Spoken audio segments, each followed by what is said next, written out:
Bismillahirrahmanirrahim. We are back again with another exciting episode of Language and Communication Skills, that is about essay writing and presentation skills. We are yet to start our first lecture today, that is Language and Communication Skills, in which we are thoroughly going to discuss and talk about language and communication skills thoroughly. To begin with, we will discuss what exactly are language skills. Do you understand the word language? What is a language? What does it compose of? This is what we are going to discuss in our lecture today.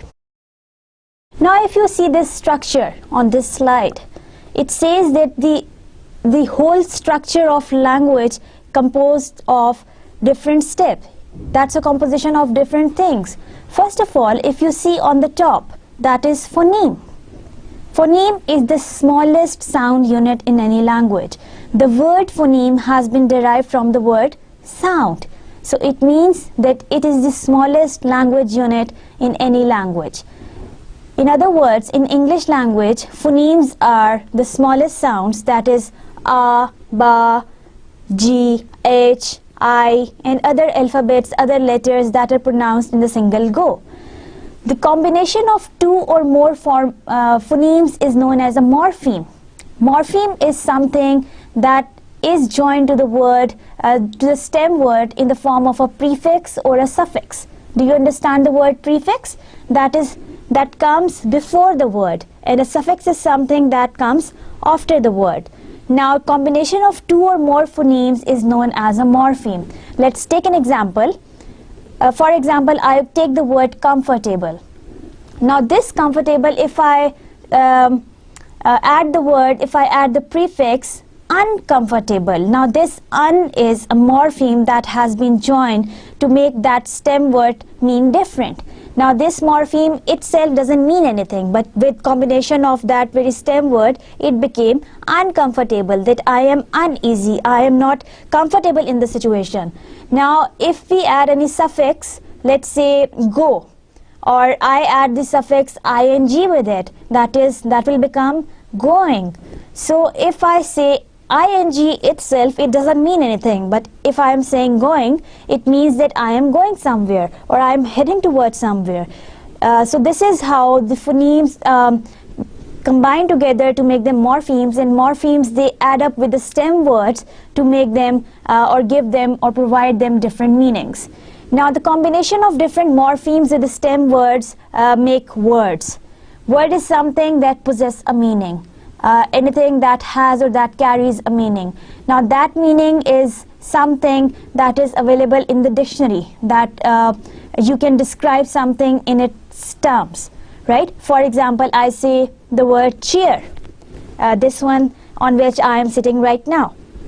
Now, this chair is something that's a piece of wood on which we can sit and we can lie down, we can relax, we can even sit down and have dinner, and this chair can be used for so many purposes.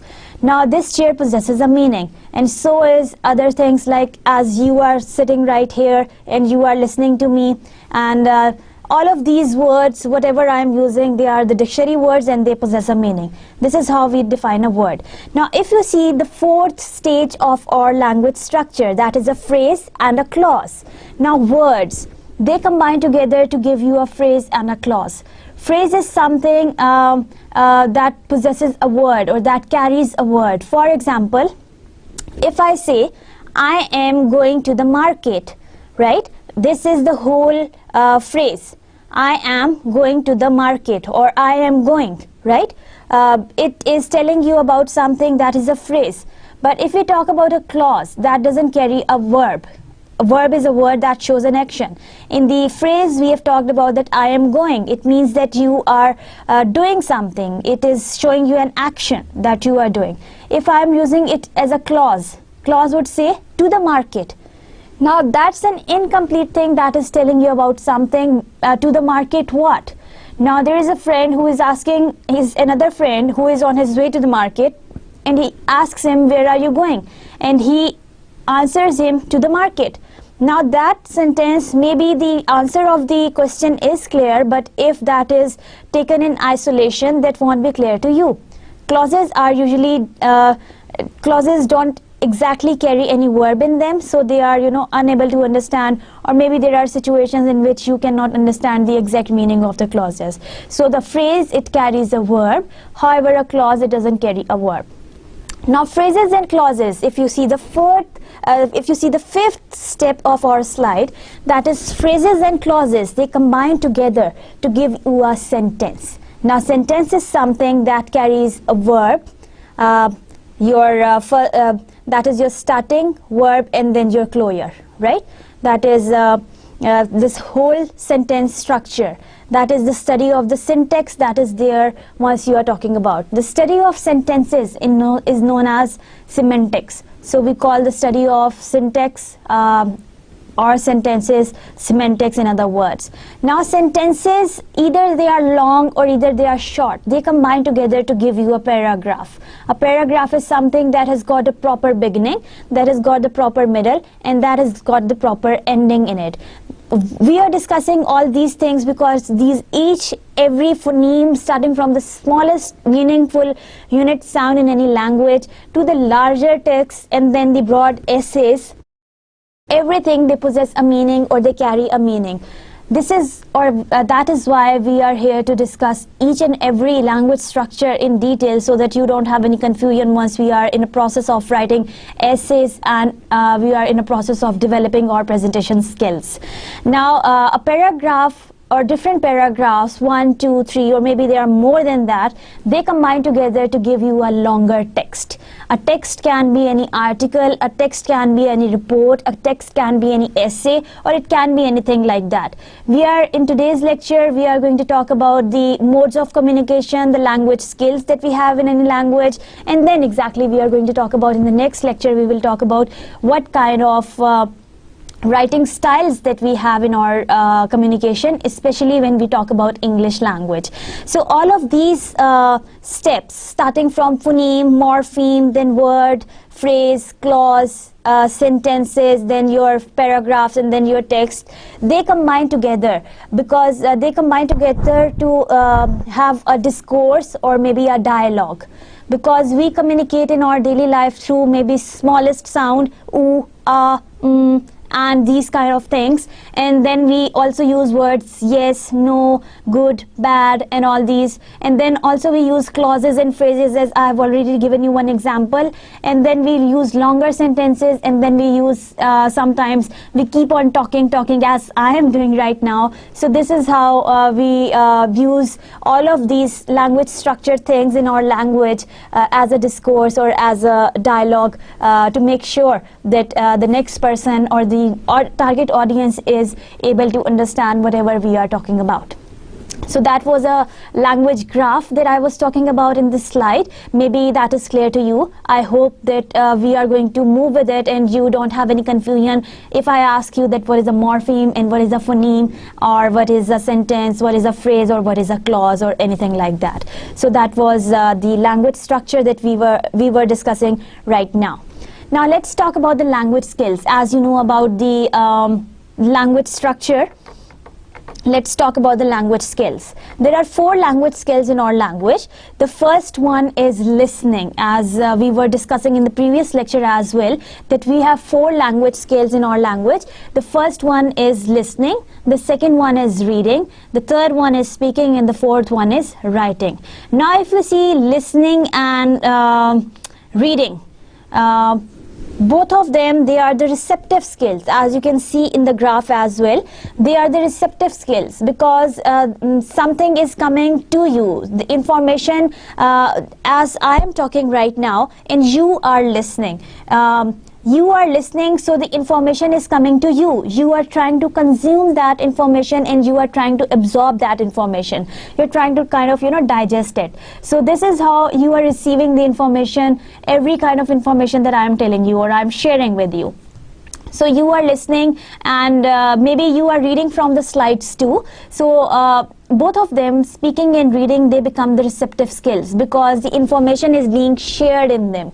The information is being, received in them. So we are going to make sure that you are going to polish your listening skills as well as your reading skills, so that you don't have any confusion in your output skills. Now, what is these output skills? That we are going to focus on these two skills in this course. That is your writing skills and then your speaking skills. Speaking in a sense that you are going to polish your communication skills in your presentations, and writing skills in a sense that you are going to polish your essay writing skills throughout the semester. So both of them, they are the input skills. They are the output skills. They are the productive skills, because you are producing the information and the information is coming out somewhere. So this is how both of them are productive skills. As I am talking right now and you are receiving the information, so you would become the receiver and I am the sender. This is what we are also going to discuss today.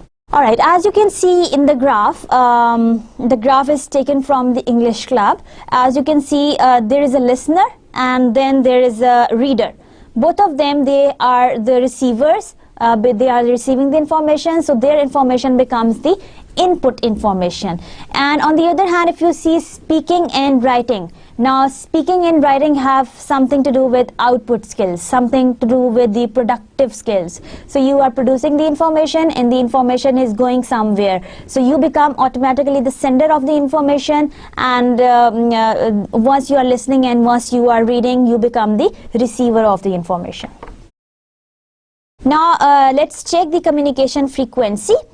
As you can very well see, listening is the 32% of our daily communication, because most of the time we are listening to other people and we hardly get a chance to, sometimes we really don't exactly find that chance to share our information with someone or deliver our information to someone. So listening is most of the time the largest percentage of our communication frequency in our daily life. That is 32%. Then reading, that is the 19%. We are roaming out on the roads and we are moving from here to there, or maybe you are moving in your college, maybe you are moving in your university, so you keep on looking on the notice boards, maybe you get a look at some newspaper, or maybe you pick up your course books and you start reading them. So that's the 19% of our daily one day communication. Then your writing, that is 23%. Maybe as I'm talking right now and I am telling you about language skills, maybe you are jotting down some points, or maybe you are noting down an information. This is how we keep on noting down information, so that becomes the writing is the 23% of our daily communication. Then our speaking, that is the 26% of our daily communications. Most of the time we are listening to others, we are not involved in the communication in speaking. So that is the 26% of our daily communication as we move on. So that was about the structure of the communication frequency that I was sharing with you. Now we are going to move on to the communication skills. Now the question arises in our mind that how do we communicate? We communicate through a language that is the set pattern of starting with the smallest phoneme in any language to the larger texts or the larger paragraphs or maybe longer sentences, right? So this is how we communicate. We do not only communicate through a language, we also communicate through our body postures, we also communicate through our facial expressions. If you are happy and if you are excited about something, your face and your eyes will lit up. You will feel enthusiastic about that very thing. But if you are not very happy about something, and if you are feeling dull and low and you are not feeling well, your face automatically tells other person that you have something wrong, or you have something wrong within yourself. So this is how your non-verbal attitude, this is what we call non-verbal attitude, it also talks to other people, it also conveys our message. So that also becomes another mode of communication that we are going to discuss in our upcoming slides. Now let's talk about the communication graph. First of all, let's discuss verbal. Verbal is something that the message that we deliver. Now that can be the combination of the words that we are using, or that can also be the combination of the choice of the words that we are using to convey our message to the next person. So verbal is something that has something to do with your spoken. The second thing is our vocal. That is the voice that we convey. If we are loud, or if we are rude, let's say, in other words, or if we are bold, it will automatically tell the other person that we are kind of authoritative person. So the way you are talking, if my voice is low and I am, kind of humble, and I am lean, and I am so much towards earth, and I am, not so much authoritative. In other words, the people would automatically think that this person is not very confident, and maybe this person is hesitant in conveying his or her thoughts. So this is how people believe, and this is how people keep on changing their views from situation to situation. It depends on your vocals, the voice quality that you are using, that we are going to discuss in our next lectures also. Then the third thing is visual. That is our body language. Now our body language is something that we cannot control, right? But as we will move with the passage of time, you will get to know that in your presentation skills, how your body language, or how your physical position, or how your facial expressions, your hand movements, your eye contact, everything that matters. So this is how we are going to discuss each one of them in detail, and visual is another thing that counts into your communication. Now we have discussed three things thoroughly. The first one is verbal, the second one is vocal, and the third one is visual, that add to your communication. I hope you are enjoying the sequence of our presentation. The communication skills, essay writing and presentation skills itself is a very interesting topic that we are going to talk about. And communication skills is something that we do every day, but to know about it is something really different. This is what we are doing right now, and I hope you are enjoying it. Now what exactly we are going to study today? Today's topic highlights are that what is communication. Then we are going to talk about that how do we communicate, that we have already done before. Then what is a skill. Then we are going to talk about the language, different language skills in detail. Then different types of communication that we have. Then the communication cycle. We have the barriers in language communication that we are also going to discuss, and we are also going to find out the solutions by discussing the overcoming barriers heading in our today's lecture. Now first of all, let's discuss what is communication. The dictionary defines communication as a process by which information is exchanged between individuals. Now if you reread that, the dictionary defines the communication, now forget about that, as a process. Process is something which is sequential, or which has got any sequence in it. It has got the proper beginning, it has got the middle, and it has got the end. Now the beginning of the message, or beginning of the communication is right now. Let's take right now's example, a current situation. As I am talking and you are listening to me. Now you are listening to me, and your response is not coming to me because you can only listen to me right now. This is the one-way communication, or the one-way process, right? In other words, if you are watching television, let's say, and you are listening to the news. Now the newscaster is giving you the news of whatsoever has been going on in the situation, or any current news that she is discussing or providing you. Now you can listen to it, and your response would be that you would be thinking, or your mind would be thinking about that very thing in different ways, right? That is your response. Now let's take an example of two people. The first person A is talking to the second person B. Now he is the sender, and this is the receiver of the information. Now this sender sends the information to the receiver that I am going to the school. Now this receiver will receive the information and encode that message in his or her mind, and will reply back to the sender saying that okay, Now maybe the person B has got any question and he asks person A, what time you will come back? Now person A, he will quickly replies at 1 p.m.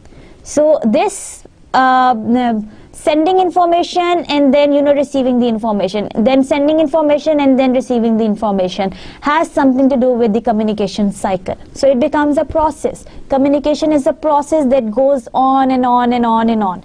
Now as I am talking and you are listening, that doesn't mean that the communication is not going on. That's although a one-way cycle or one-side communication.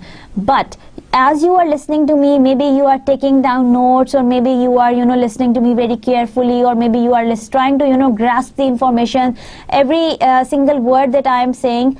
So you are trying to, in other words, you are trying to encode them in your brain, and then maybe you are going to produce that very information in the exam.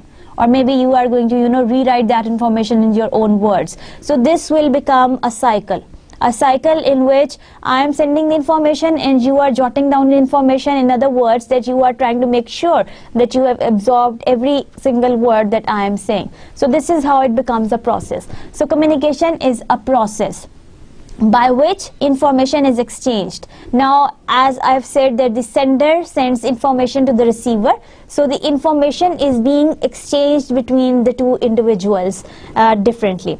Between individuals through a common system of symbols, signs or behavior. Now, communication is not something that is conveyed through a language. That can also be conveyed through your facial expressions, that can also be conveyed through your hand movements, your eye contact. Now, if I am talking and if I am looking here and there and I am not looking into the eye of my audience, they would automatically think that if I am not interested to listen to them. As you are listening to me right now, maybe somebody comes in your room, or maybe somebody disturbs you and you are listening to me, but you are not paying attention. So this is how your behavior counts towards what you are saying. Now your symbols, your signs and your behaviors count in your one-to-one communication, where two individuals are there and they are talking to each other. So communication is something that is a process of exchanging the information between different individuals, as through the language as well as through the signs, symbols and the behaviors. Now, communication is the activity of conveying information, that is to cut down the information and tell you in the simple words. Communication has been derived from the Latin words communis.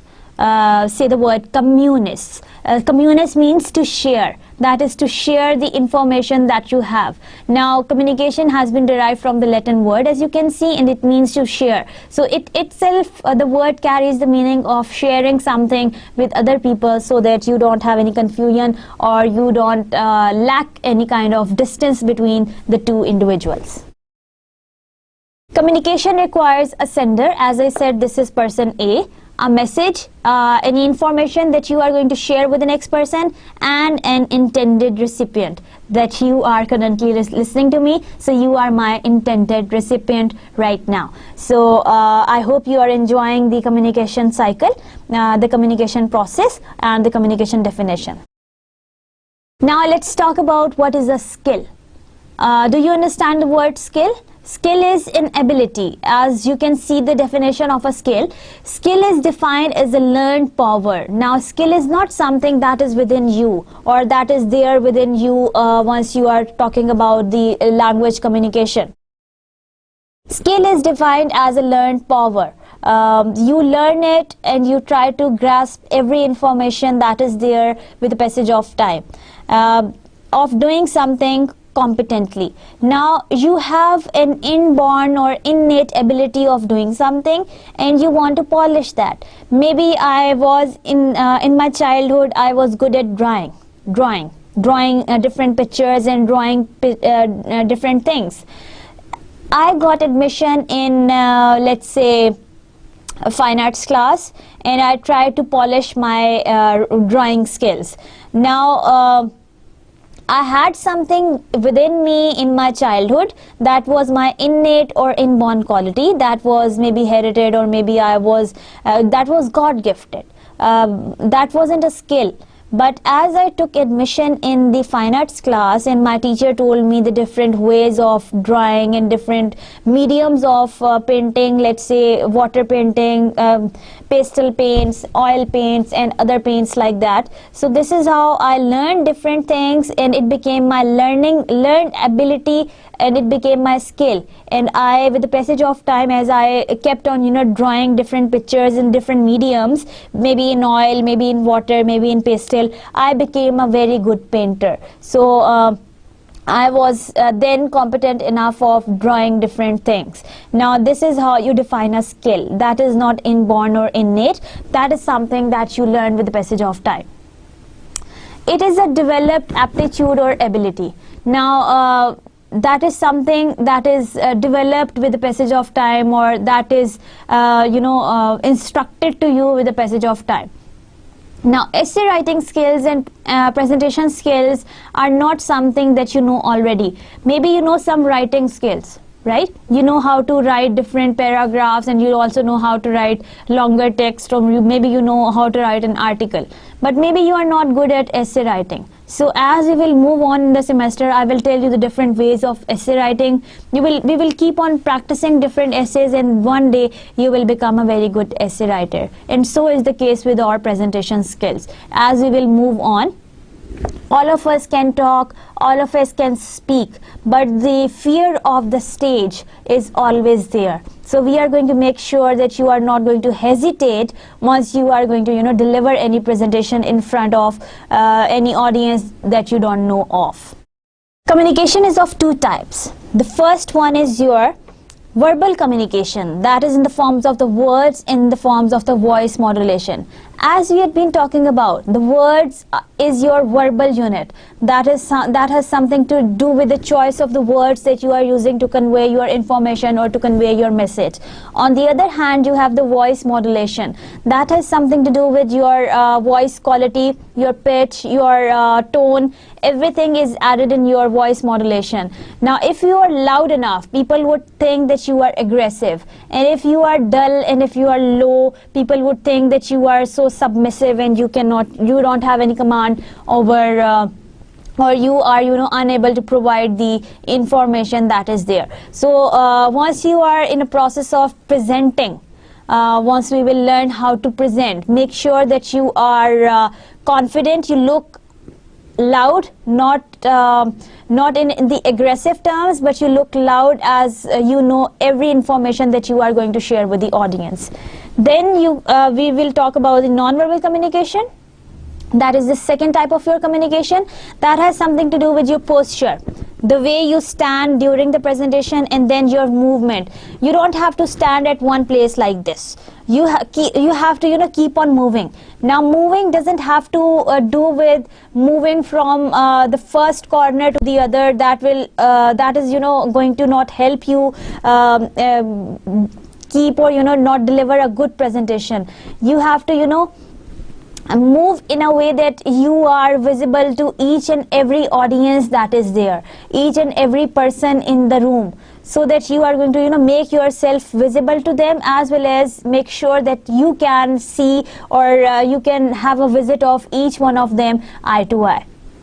Then your gestures. Now if you put your hands in your pockets, or if you close your arms like this, that is not going to make any difference. You are supposed to or you are going to make sure that your gestures are open enough that is going to welcome their they are going to welcome their response towards your presentation or your communication. And then your facial expressions, you should not look dull and boring. You should be energetic and you should be confident once you are delivering your presentation or once you are communicating to anyone. So this is how these are the two different types of communication which are very important if we talk about our presentation skills and if we talk about our essay writing skills as well. Now communication system normally goes through a cycle involving the first one, if you see, that is the sender. Right now, in the current situation, I'm the sender, the person who sends the message, that is the source. So the source of information is I myself. Now you are the receiver. The second point, if you see, that is the receiver, the person who receives the message. Now as you are receiving the information, as you are trying to digest that information within you, and you are trying to understand each and every word that I am saying, you automatically will become the receiver of the information.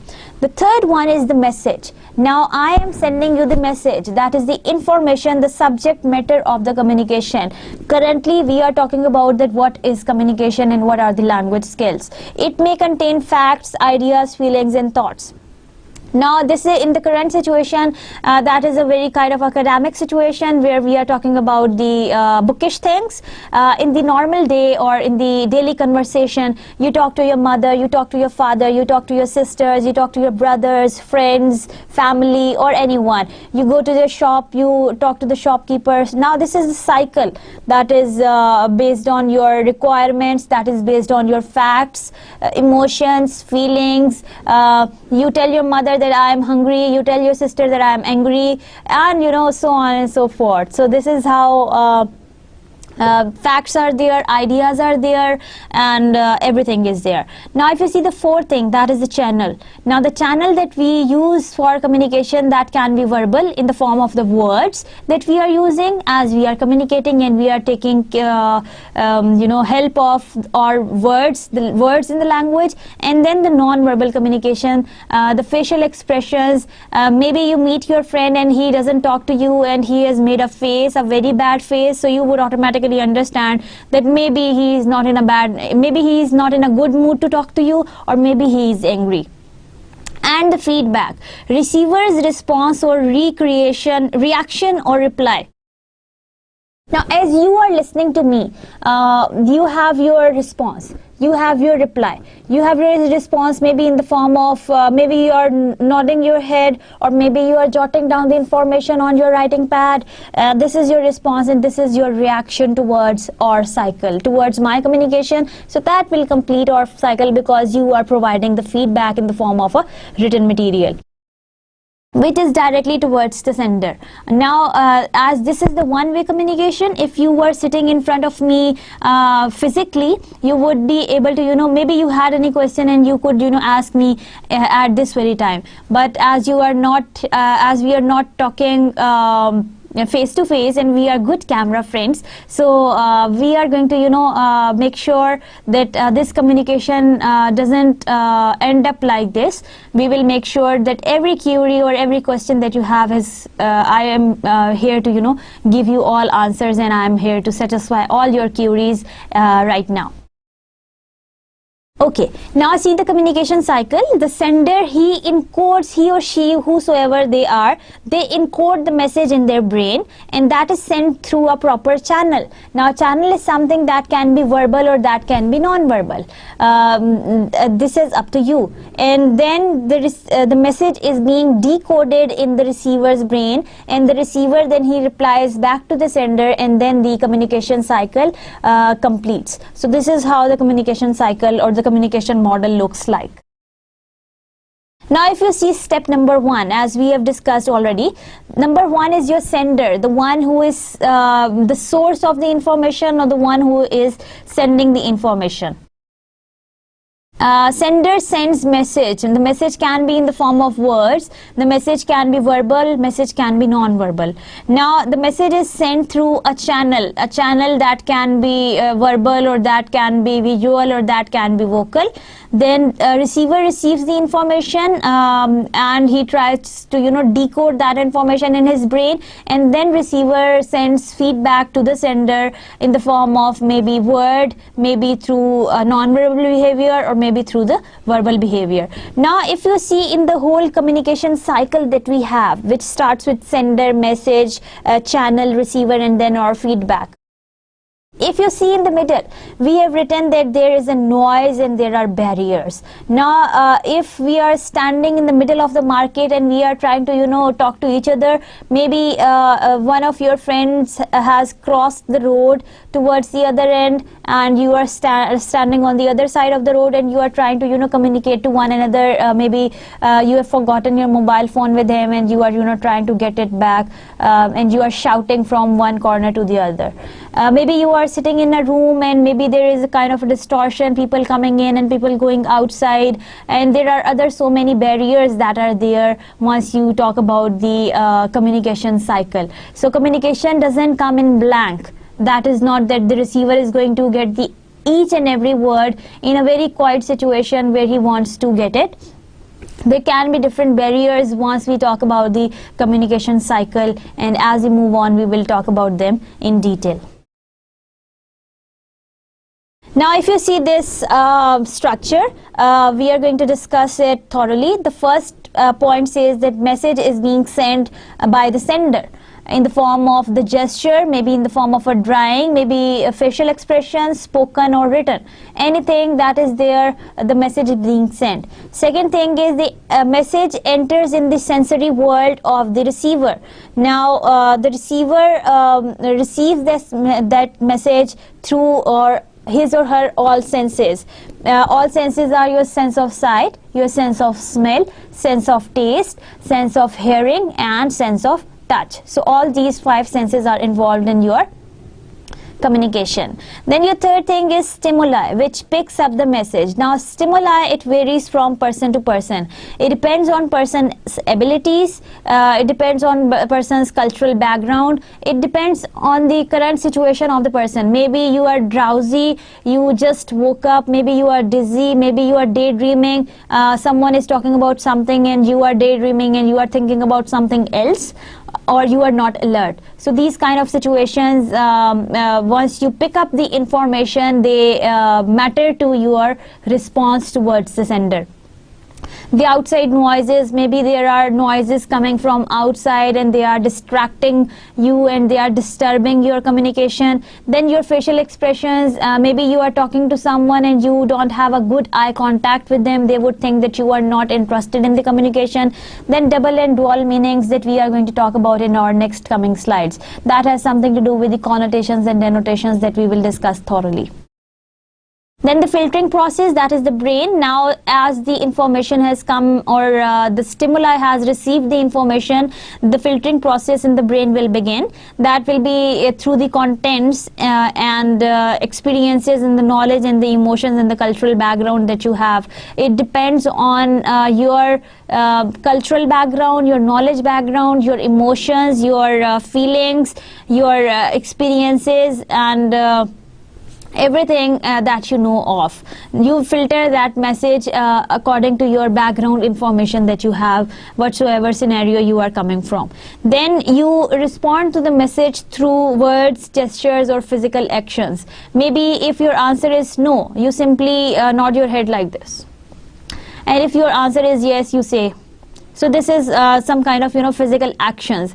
Your gestures is if you are happy towards something, you smile, or if you are not happy towards something, you make faces. And then you can also take help of words like saying yes, no, or maybe if you have longer texts or longer answers to give, you can use them.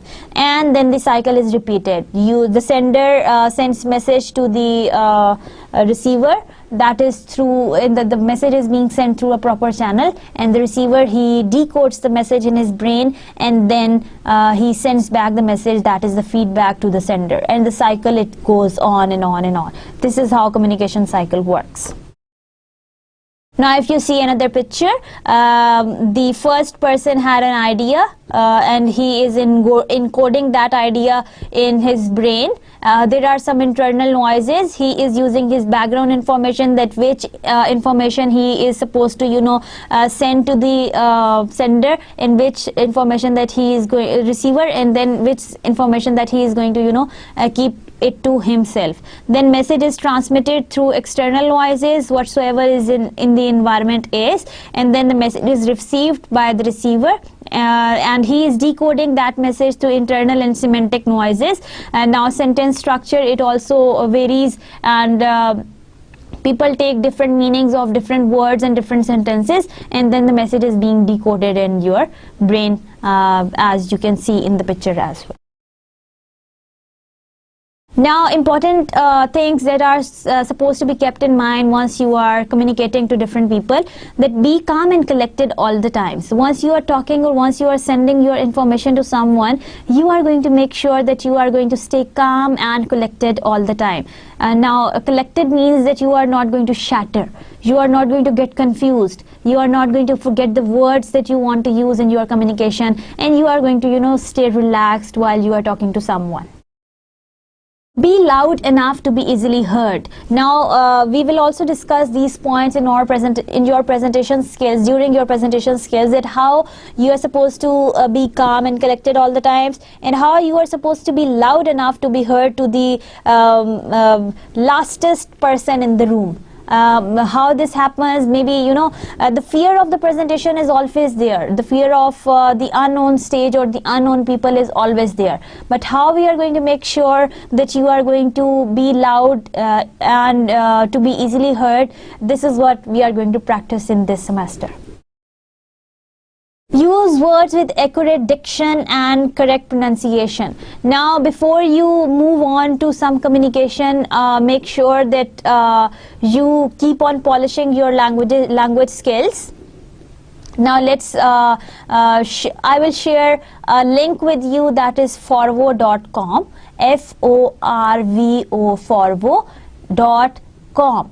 We are going to make sure that you are going to learn those words of which you don't know the correct pronunciation of, that we are going to discuss and that we are going to practice in our presentation skills thoroughly. Speak slowly and make use of pauses to stress important words. Now, that has something to do with your paraverbal activity. Now, this paraverbal has something to do with your stress and intonation, your diction, your tone, your pitch of voice, your loudness, the stress on the important words, and you are calm and collected on throughout, and those words which need stress, you speak them differently. As I'm talking right now, and I have a few words on which I want to put stress on, so this is how I want, which words I want you to understand, I stress them, and which words which are not very necessary, as we are talking in a one-to-one daily conversation, I keep on talking. Now, from now we are going to talk about some barriers in communication, and before that we will talk about the components of communication. The first one is verbal messages, that is the words that we use, as we have already discussed. The second one is your paraverbal messages, that is the way how you say different words. Now, we are also going to discuss, and we are also going to see that in the next slides also. The third one is your non-verbal message, that has something to do with your body language. Now, effective verbal messages are brief, concise, and they are organized. Now, brief, concise means that they are short, they are terse, and they are to the point, and they are organized. Now, things which are related and which are relevant, you say them in the beginning, and things which are not related and which are not necessary, you say them at the end. They are free of jargon. Now, jargon is something or we define a jargon as a word which is understandable within the group of people. Now, let's take an example of the word lol, L-O-L, lol, laugh out louder. Now, this word in our daily communication is not understandable by everyone. A specific group of youngsters or maybe the young people, they understand this word. Once my student, the CR of my class, he sent me a message. He said, I just floated a joke and he said LOL in the response. I said, what is this LOL? And he told me that this LOL stands for laugh out louder. Now the people from the specific generation, the young generation, they understand the word LOL, but people like us who are not in their generation and of not their age group, we don't easily understand that word. Now the word that is understandable within the group of people or within the specific status or for the specific genders, that is known as a jargon. Now verbal messages are effective when they are not going to create any resistance in the listener. Now your message should be clear, your message should be concise, short, terse, so that the receiver is going to receive every information and he is not going to be resistant, or he is not going to hesitate, or he is not going to not getting into the information that you are using. Now categories in verbal communication, non-verbal communication are your facial expressions. First of all, as you see in the pictures, the first person is smiling, the second person is kind of a blank, or maybe he is sad, and the third person, he is looking very angry. Now your facial expressions to different people, they count differently. If you are not feeling well, your face will become like in the second picture, and if you are happy, your face would be like in the first picture, and if you are very angry and your friend is not coming, or maybe he is late to pick you up and anything like that, you would be very angry, your face will be like the third one. Now your facial expressions, they count to your non-verbal messages, or they convey non-verbal messages to different people. A face can lit up in the once you are enthusiastic about something, once you are energetic about something, when you get approval of something, maybe you have applied for any scholarship and you get that scholarship, and your face lights up, that your eyes are glittering, and your face is smiling. Sometimes your face, it expresses confusion or boredom. Sometimes once you are very tired and you are confused, your facial expressions, they automatically convey what you are thinking of. Your frown with displayer, sometimes the news doesn't appeal to you, or the news wasn't very pleasing to you, or it did not please you, so your face, it frowned with displayer. Your eyes telegraphing the joy. Your eyes are lighting up, and they are telling you the joy. Sometimes you are sad, or sometimes you are angry, and sometimes you are confused, so your face is, your facial expressions help other people tell about each and everything that you are thinking of. Now categories in non-verbal communication, the first category that we have talked about was your facial expressions. The second one is your postures and your gestures. Now if you see in the picture, the first one is standing like this, closed arms, and he is showing the cold rejection towards someone. Now the second one has got the open arms, and he is welcoming, and he is showing the open warmness. The element of warmness is coming from within him. Now if you see the second one, that is, he is showing the warm openness, and the first one, he is showing the cold rejection. Now feeling of anticipation that you are being welcomed, or you are being accepted, or something like that. And the next person is showing the feeling of inflexibility, the uncomfortable situation, and you are not very flexible person to be adjusted in every situation. So your physical posture and your physical gestures, they count a lot towards your non-verbal messages and your non-verbal communication. Now let's talk about the different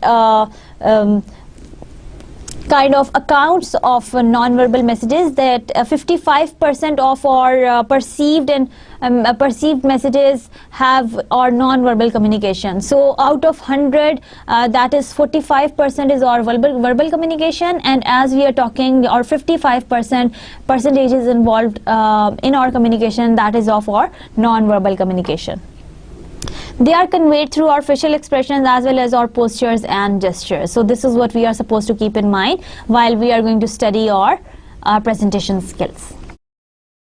Now let's see the paraverbal messages. Let's try to define it first. They are the messages that we transmit through our tone, pitch, and pacing of our voices. loud, bold, the stress on different words, and if you are dull, if you are bored, your voice and your pitch will automatically convey your message. Now let's see, it is not about what do you say, it's about how you say different things, and how do you try to make other people understand.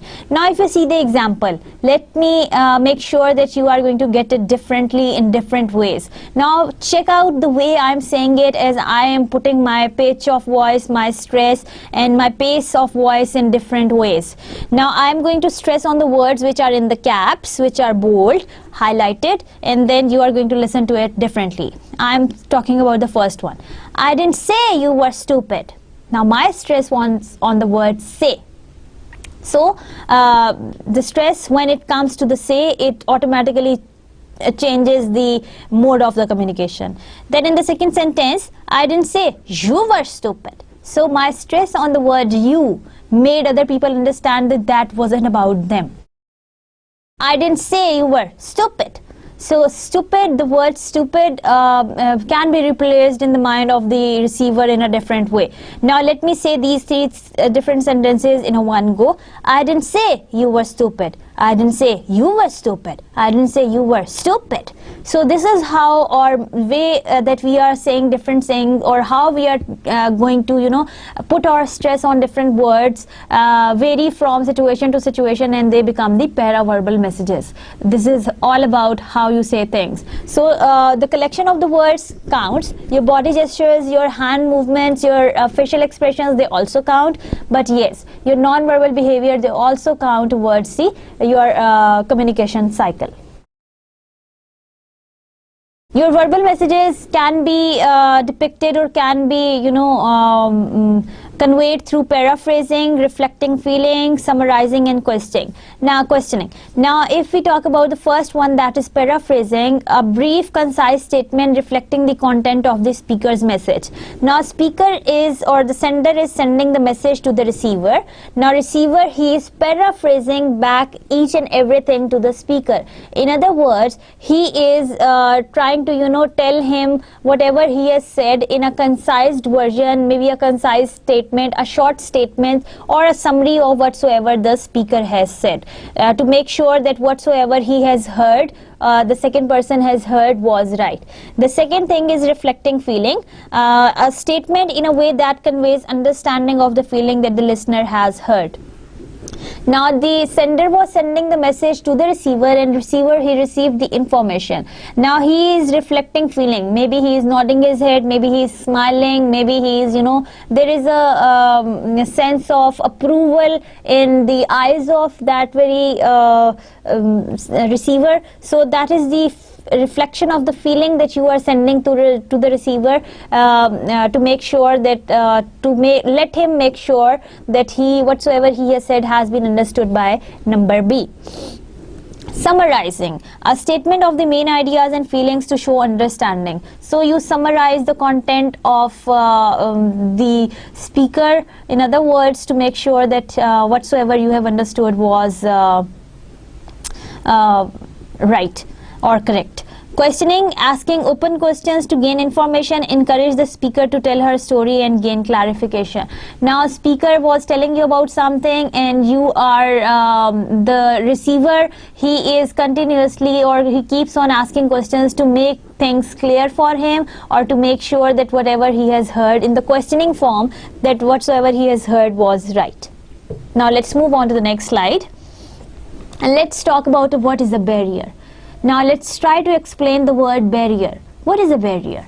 A barrier can be explained as a hindrance, a stoppage, a hamperness, or a cordon, a obstacle, hurdle, or a blockage. Now barrier is something which does not, or which do not let one person approach the other, or maybe if there is a hurdle, let's say there is a wall in between. Let's see the next picture, by the way. How would you define a communication barrier? If you see in the picture, the sender is trying to send the message to the receiver, and the receiver's face, it looks totally blank. Why? because the receiver, maybe because of the internal noises or maybe because of the external noises, he or she is unable to understand the message. Now what is the communication barrier? Sender sends some message and the receiver, he receives the information as it is, but the receiver's interpretation is different than the sender's. Now message is being misinterpreted because of the barriers. Now what are these barriers? This is what we are supposed to talk about in today's lecture. Now there are some barriers to communication. The first one is language barrier, the second one is physiological barrier, third one is psychological barrier, fourth one is cultural barrier, fifth one are the bypassed instruction, the sixth one is abstracting. Now let's talk about the language barriers. Language barriers mostly have something to do with your background. Your background that consists of your personal experiences, your knowledge background, your education and your cultural background. Now that one Pashto speaking speaker is talking to a Punjabi speaker, maybe there is a difference between their choice of words, maybe the selection of the words that they are using. Maybe a Pashto speaker doesn't know a substitute for the words that the Punjabi speaker knows in his language. So both of language structures, they vary from person to person. So they can be one of the background barrier that is coming from or with you, or it also becomes a barrier in your communication, that you are unable to talk to each other because of your language barriers. The second one is the words. The words, as in the previous slides I was also telling you that we are going to talk about the connotations and denotations. Now words, they carry their denotative meaning as well as they carry their connotative meaning. Denotative or the denotations is something that is the dictionary meaning of the word. Connotations is something that is the underneath meaning of the words. Now these words, they can have the positive as well as the negative connotations in different languages or in different cultures. Denotative meaning is something that is the dictionary meaning of the word. Let's take the example of color red, as I'm wearing right now. Red symbolizes, in our culture, red symbolizes danger. It also symbolizes, let's say, love. It symbolizes blood, and so on and so forth. So it varies from situation to situation. In the signal lights, red color, it depicts danger, so everyone has to stop once there is a red light. Now denotative meaning of the word red is that it's a color that can be used as a color. But the connotative meaning of the word is that it stands for danger, it stands for love, or it stands for stop. So this is how the connotative meaning is different from the denotative meaning. Let's take another example. Another example says that, let's say the word needle. Needle is a word, the denotative meaning of the word is that it is used for stitching clothes. Stitching different clothes. But the connotative meaning, if we use the word as why are you needling me? Needling me. In other words, it means that why are you pinching me or why are you irritating me? So the connotative meaning of the word it automatically changes. So this is how words, they have different meanings, and words, they possess different meanings in different languages. Now there was a Chinese, in China the word red is taken as happiness, and in America the word red is taken as danger. Now a Chinese person was talking to an American and he was trying to tell him that my business nowadays is all in red. Now he wanted to tell him that my business is flourishing and we are having very good times in the business. However, on the other hand, the American, he understood that his business maybe is going in loss or maybe it's in danger. So this is how the connotative meaning and the denotative meanings, they are different from cultures to cultures, and they have their positive connotations as well as their negative connotations. Now let's talk about the language barriers, the bypassed instructions. Sometimes the use of jargons, obsolete words, slangs and misleading terminologies lead to language barrier between people or between the group of people. Examples are burn the paper and get rid of the plant. Now these kind of idioms are used in different situations. Let's take an example of the first one, burn the paper. Now there was a secretary who was hired in the office recently. Her boss, he called her in and he said that go and burn this paper. This is a very important piece of paper. Go and burn it. Now she understood the way the boss said it. She went out and she thought for a minute that if it is a very important paper, then why my boss is telling me to burn it? Anyways, she went away, she went to the kitchen of the office and she told the cook to burn it. The cook burned it, like they, burned that very paper on the stove. She came back to boss's office and he said, where is the paper? She said, I have burned it. He said, what? You are fired. Now, whose fault was that the girl or the secretary was supposed to leave or supposed to, get away from the job, or she was fired from the job? That was the fault of the boss, because he used the misleading terminology to make sure to convey her or convey his message. He must have said that go and get the photocopy of the paper, or he must have said that go and get the photostat of the paper. Instead of saying that, he said that go and burn the paper. Now burn the CD, burn the paper are those kind of misleading terminologies being used in the current society, which mislead or which convey the bypassed instructions to the next person. Now let's take another example, get rid of the plant. Now there was the manager of the company, and he went to visit the factory where there were plants, different plants of different breeds were kept in one room. Now there were 10 plants, and the manager, he visited all of them individually, and they were really very expensive plants. And now as he was visiting the plants one by one, he found a problem in the second plant. Now he told the labor to come and get rid of this second plant. Now the labor, he came and he picked up the plant and he threw it outside in the dustbin.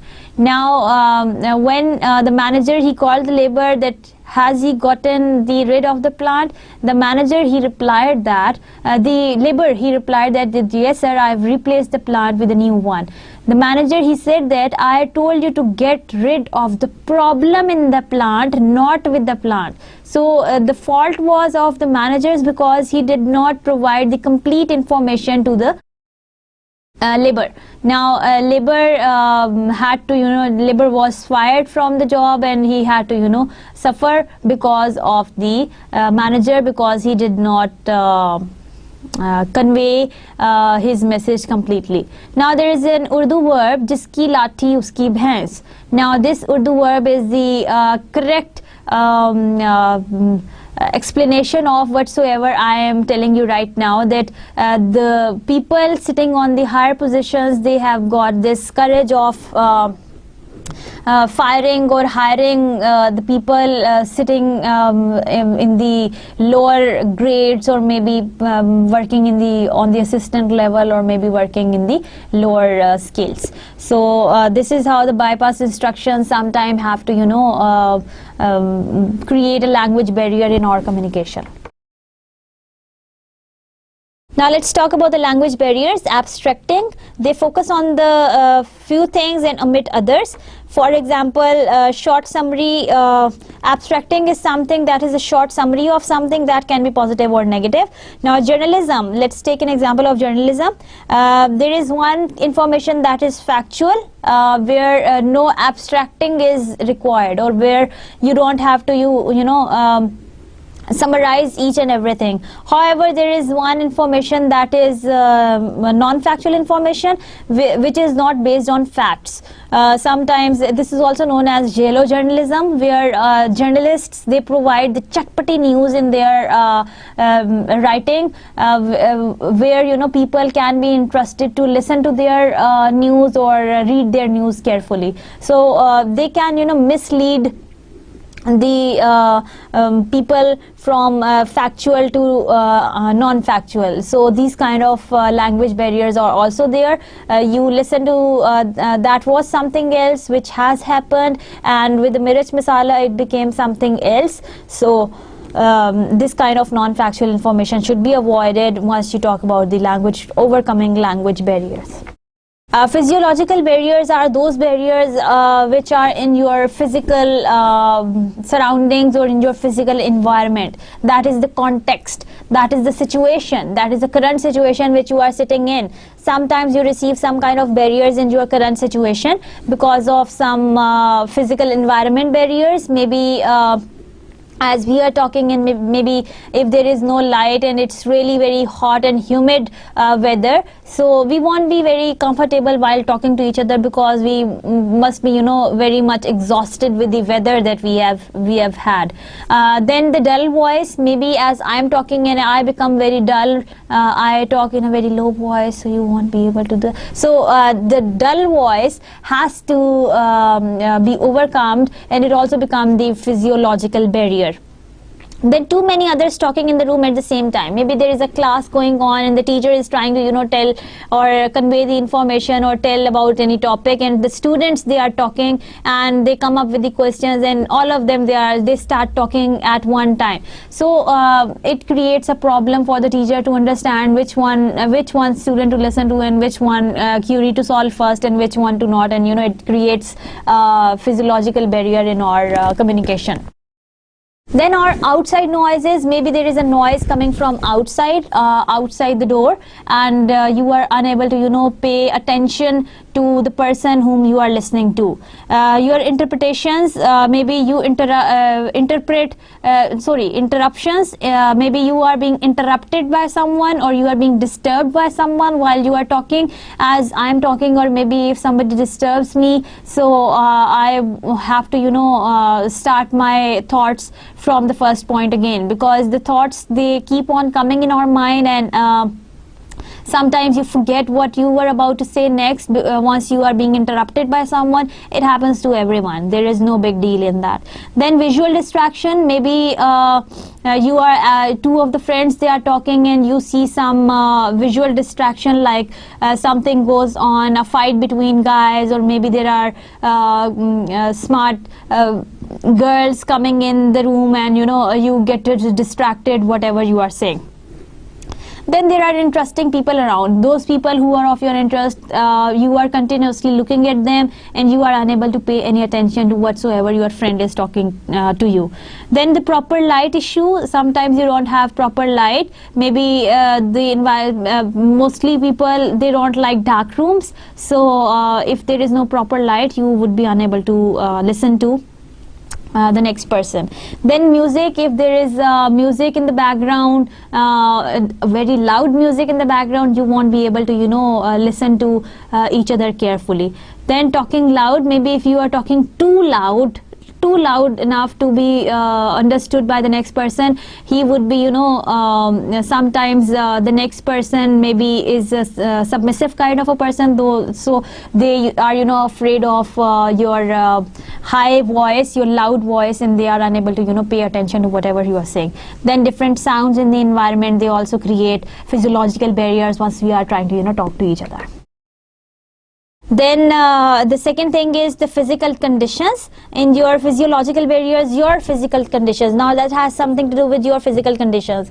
Maybe you are drowsy and you are dizzy, maybe you just woke up, or maybe you woke up early in the morning, it's late night, and your friend called you and you are, you know, very dizzy and drowsy and you are unable to talk. So that won't convey the message of your friend to you because you were at that time very dizzy and drowsy.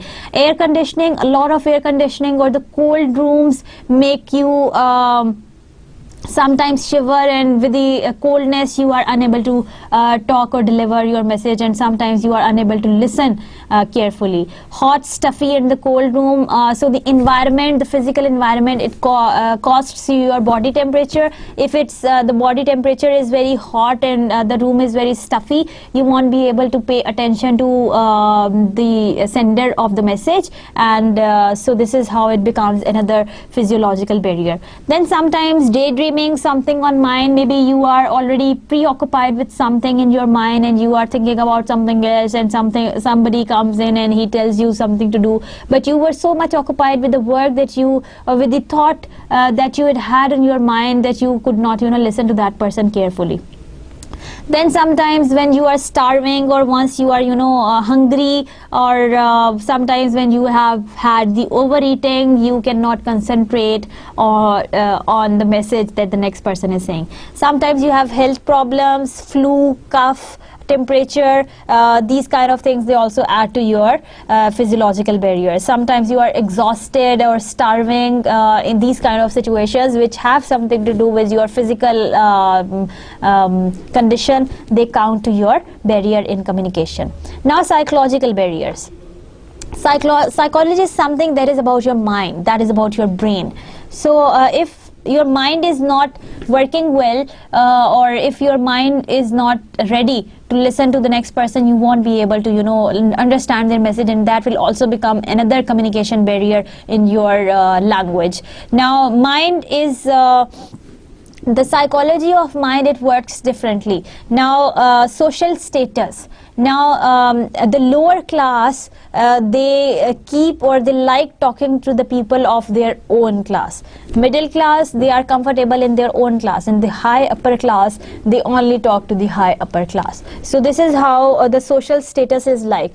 Higher upper class will be very commanding towards the lower class or the lower middle class. However, the lower middle class will be very submissive and very humble towards the elite or the upper class. So this is how your social status is once you are communicating your ideas to, or once you are communicating to different people in the society.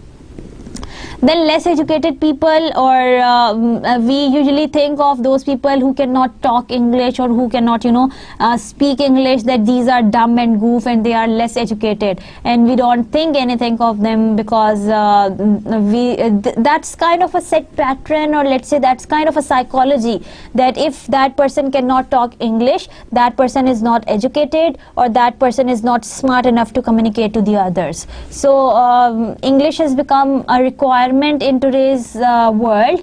If you can't speak English, you are not educated, in other words. So we are going to make sure that we are going to work on our pronunciation, we are going to work on our verbal communication, we are going to talk about, we are going to polish our writing skills, and we are also going to polish our presenting skills. Then the gender, mostly ladies, they are not very comfortable in talking to men, and some men, they are also not very comfortable in talking to ladies. So gender also matters once we talk about the psychological barrier in language. Your emotions, your feelings, your prejudices, once if you don't like anyone, you don't have a good opinion about someone, so your thought automatically differs, and your psychology doesn't allow you to listen to that person or to talk to that person. So that also becomes another communication barrier in today's world. Then we have cultural barriers, people coming from different cultures, speakers' accents. A Britisher won't be able to understand the English of an American, and American won't be able to listen to the English of Britisher. So this is how both of them, they are different, and they cannot understand each other easily. The vocabulary, the words maybe that I am using won't be, I am trying my level best to make sure that I am going to use the easiest language as I can, so that you are going to understand whatever I am talking about. But sometimes the vocabulary is so high to make your social impression that you know a very good English, and people who don't know that meanings, they become diffident, and they become submissive, and they cannot contribute or participate in the communication. So that also becomes the cultural barrier sometimes. So it has something to do with your psychology as well as your culture. Sometimes the words in one culture are different from the other culture, so the vocabulary differs from culture to culture. Then there are cultural assumptions. Most of the cultures, like let's talk about the Pakistan and India culture, we don't like, that has become this hatred, or let's say this unfriendly behavior is moving in our veins since 1947 or maybe before that, that we don't like copying the vocabulary of Indians because we have that cultural assumption that they are not our friends maybe. So this kind of a cultural assumption, do not let people talk to each other, and there is another communication barrier between two of these countries. Then there are cultural biases. As we say in today's world, sometimes we say that let's talk about America and let's talk about England, or let's talk about Pakistan, Saudi. We have good terms with some people and we don't have good terms with some countries. So in other words, your cultural biases also counts to your communication. Then you have cultural connotations, as we have already taken the example of the word red. Different cultures, they have different meanings of different words in their cultures, so they vary from culture to culture, and this is how they also become the barrier in your communication. Now non-verbal barriers are, there are some non-verbal barriers. Flashing and rolling eyes. Sometimes your eyes are flashing and sometimes your eyes are rolling. You are rolling your eyes in terms that you are least interested in the topic, or maybe you did not understand anything. You have flashing eyes, it means that you are maybe the next person takes it as you are confused, or you are blank, or maybe you are happy. So these kind of expressions, or these kind of non-verbal behavior lead to a barrier in communication, that next person do not understand your response. Quick or slow movements. Someone is talking to you and you quickly stand up and get out of the room. Someone is talking to you and you slowly look at them and make a face and something like that. So these kind of movements, your facial expressions, your body movements, they count to your communication a lot. Arms crossed, legs crossed, sometimes they also add to your communication non-verbal barrier, and they also become a hindrance in your communication. Gestures made with irritation. Sometimes our facial expressions or our body gestures or our eye contact or hair, they also tell a lot about our communication, and people get uneasy with our positions or gestures. Then poor personal care. Maybe if you are carrying yourself poorly, maybe you are not dressed up properly, that is another non-verbal behavior that is going to create any barrier. Maybe you are going up for the university presentation and you are not dressed up properly, so your teacher would think that you did not come prepared for the presentation, and when you deliver the presentation, that was the best of all. So this is how there is a misleading barrier of your personal poor personal care that mislead the attention, or that mislead the teacher that you were not interested in the presentation. Doodling, your head is doodling and you are staring at people or avoiding the eye contact. As I'm talking right now, or maybe you are physically present and you are staring at me, your stare would make me think that maybe you are not getting anything that I'm talking about, and you are not understanding anything that we have discussed so far. Then excessive twitching of the materials. Maybe your friend is talking to you and you are continuously playing with your mobile phone, and that's excessive twitching with the materials, that you are touching different things. Maybe you start looking into your bag, maybe you start looking into your wallet or anything like that. These excessive things lead to different kind of non-verbal barriers in our communication. Now today we have talked about that what is communication, how do we communicate, what is a skill. We have also talked about the different language skills in our language: speaking, reading, writing and listening.